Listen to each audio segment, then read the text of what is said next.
Et c'est à quelques pas de mon rendez-vous précédent que je pars interroger l'une des surprises de notre casting.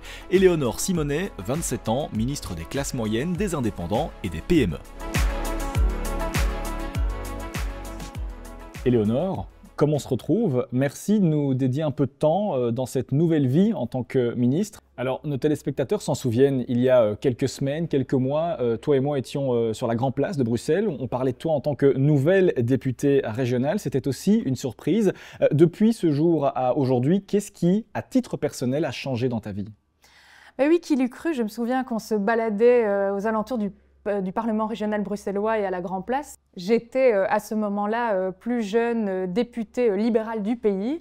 Et maintenant, qu'est-ce qui s'est passé personnellement? C'est que j'ai eu la confiance de mon président de parti pour me confier une mission, un ministère, comme je l'ai dit, les PME et les indépendants. Et donc, c'est un chamboulement dans ma vie. Il y a 6 mois, voilà, j'étais députée régionale, je m'intéressais à la sécurité, au logement.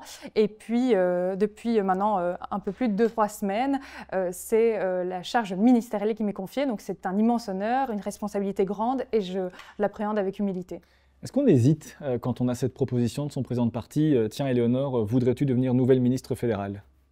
Je n'ai pas hésité parce que j'ai tout de suite entendu le portefeuille qui suivait, qui est un portefeuille qui est bien tenu, qui est tenu depuis 25 ans depuis les libéraux, et c'est un portefeuille où je n'allais pas retrouver de la mérule au plafond et des cadavres dans le placard.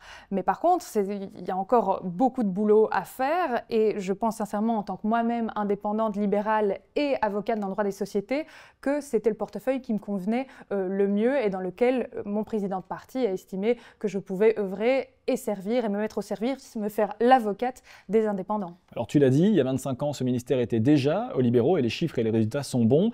Il y a 25 ans, tu avais 2 ans, on avait le même âge, toi et moi. Aujourd'hui, tu en as 27 et tu es ministre.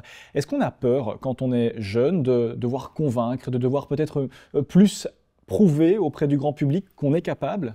J'ai jamais eu peur de travailler, donc je compte bien prouver que je suis là pour travailler et pour faire de cet accord de gouvernement, qui est pour l'instant qui est un simple papier, eh bien, le mettre en action, le mettre en œuvre et d'appliquer les mesures qui y sont prises. Puisque finalement, ministre, c'est aussi un emploi plus qu'à temps plein.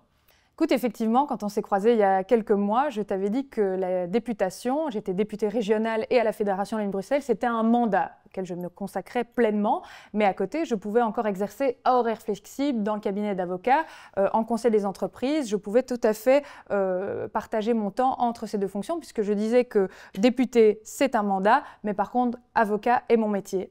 À l'heure actuelle, les choses ont un tout petit peu changé, les responsabilités ont quand même grandi et je les prends à bras-le-corps, donc je vais rester indépendante, mon métier reste l'avocature, je suis avocate stagiaire avec d'horaires aménagés et un stage aménagé, je ne prendrai plus de clients personnels, mais mes clients maintenant, ce seront les indépendants et les PME. Alors Éléonore, on l'a vu, après les quelques premières heures de ce gouvernement, il y a eu la fameuse photo au palais. Et en particulier, on ne te voit pas bien puisque tu es derrière Yann Yambon, dans le noir. Il y a de l'ombre sur ton visage. Il y a eu une polémique aussi là-dessus, sur notamment le nombre de femmes dans ce gouvernement. Est-ce que tu te sens concerné? Quel est ton regard sur cette situation? Alors au niveau de la photo, c'est pas qu'on ne me voit pas bien, c'est qu'on ne me voit pas du tout. Donc heureusement, j'ai déjà répété dans d'autres interviews, j'ai pas d'ego, donc ce n'était pas trop grave. Cette photo a été refaite à la Chambre et où tout le monde est bien visible.